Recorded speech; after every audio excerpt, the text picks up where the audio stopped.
My name's James Vincent, one of the piano teachers from Vincent Music. Today I'm going to be doing a piano tutorial on Tango for Two by Schmitz. This is one of the grade 2 piano comprehensive pieces on the soloist, list C. Let me start by playing it and then we can break it down a little bit.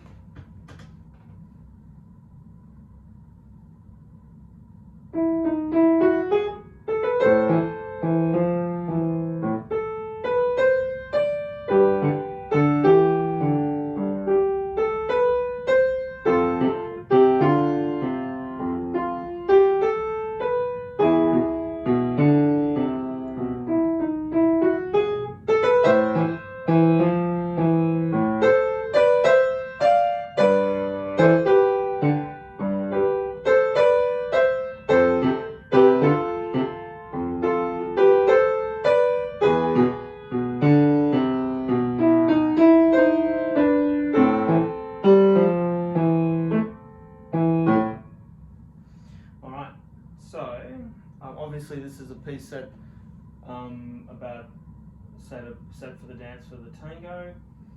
A very distinctive opening there. So, and the left hand has a very distinctive rhythm in the ostinato goes over and over again, and it just slowly steps down. Move down one. Move down again. One more time. Here, there's that little accent.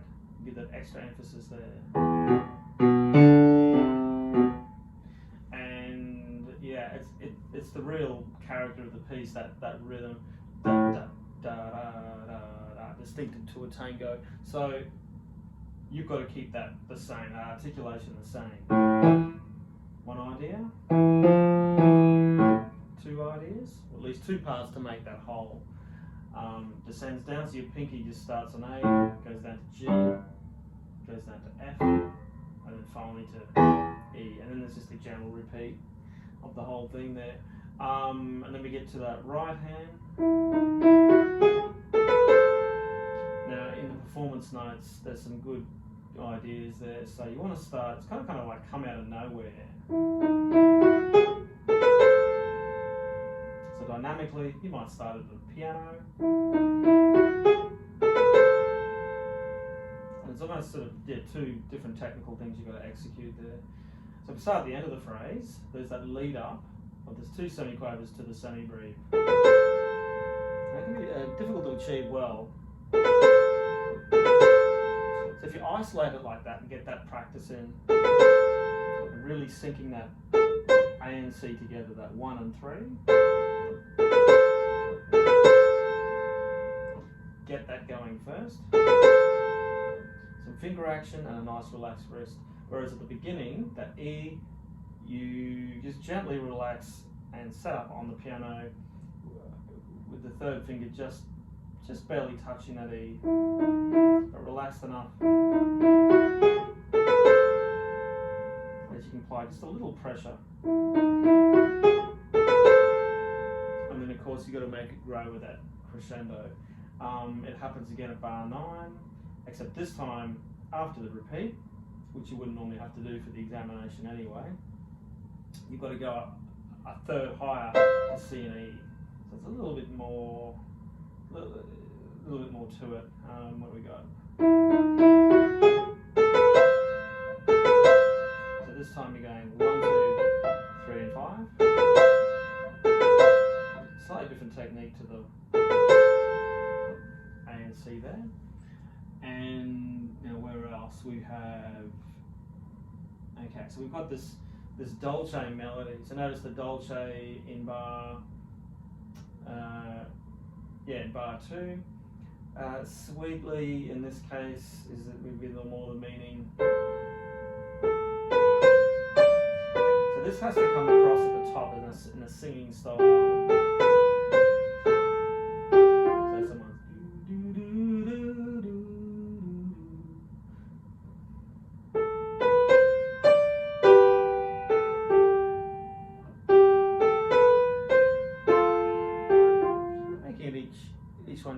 slow and backing off again dynamically to give it some nice shapes.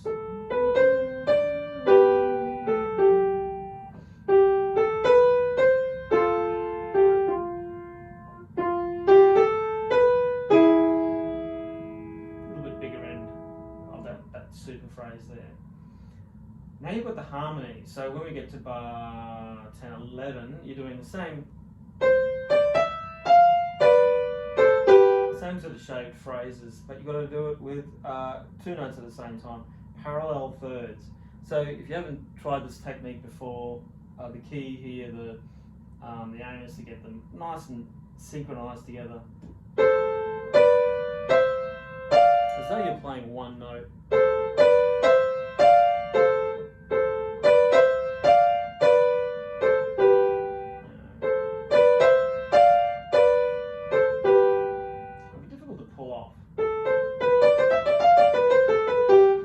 Separating them like that can be a handy thing to do, besides slow practice and everything else.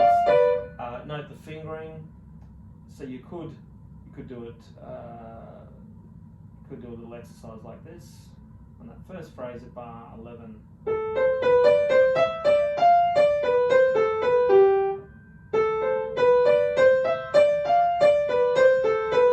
what I'm doing there is playing the first note first, bottom note, I should say, then the top note.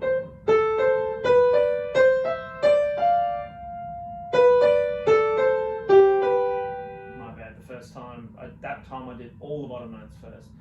Then you could do it the other way, where you're doing the top note first.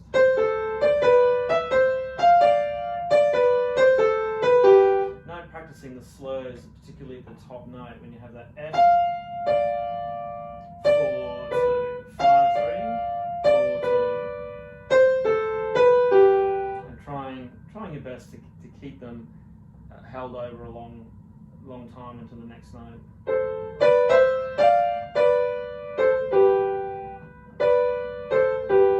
Too afraid of that 1-1 lift. So at the end of bar 12 you've got A to G on the thumb. Now as long as the C to B on the top is connected, the ear doesn't perceive it as much as if you did it the other way, which would be, that's definitely sounding separate compared to the. So yeah, a little bit of separation on the thumb, it just has to be done there. Continue on, same sorts of things. So don't get too harsh.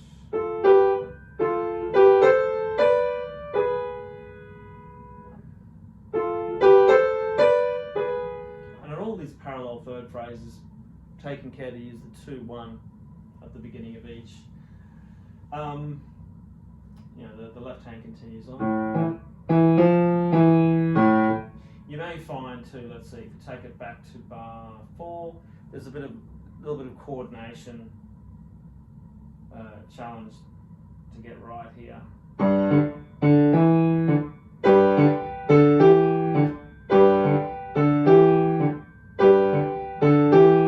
Not only in the rhythm, which you could tap,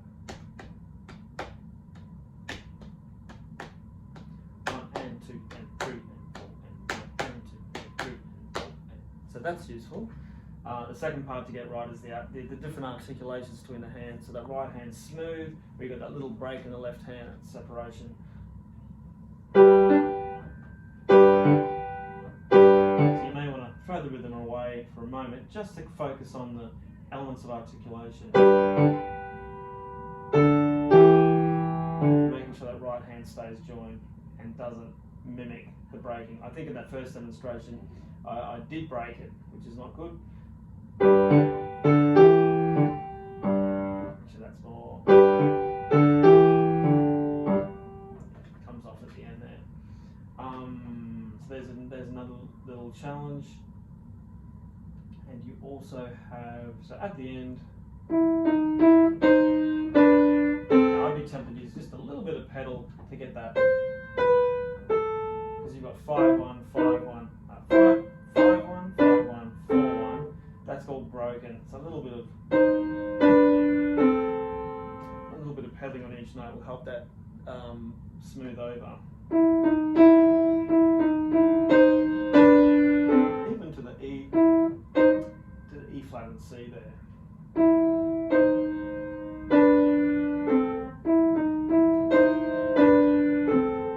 Taking care to make it not overblowed, but just a nice smooth sound.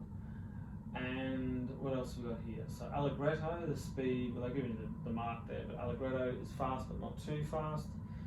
It's not as fast as Allegro. You've got accents, note the surprise accent that they point out in the notes there, bar 8 in the left hand. So it's a particular feature of that section. We have, what else do we have? So we're in A minor. Yeah, it's just all about the character of the tango here. And any other notes that are worth talking about?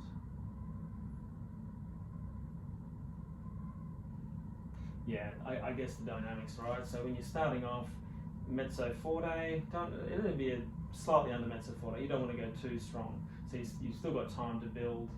You've got somewhere to go by bar 10 and bar 9. Otherwise, as they point out, it might get too harsh and too loud. You would get that mezzo forte on the quieter side.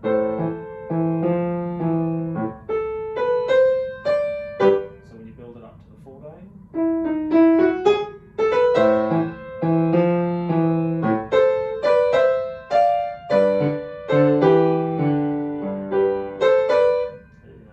it's got somewhere to go there. Yeah, and staying expressive, staying in a singing style, and that would be all that I would. That's obvious to me how you break that down. So there you go. Tutorial on the Tango for 2 by Schmitz, and I hope that was useful. And I'll catch you next time.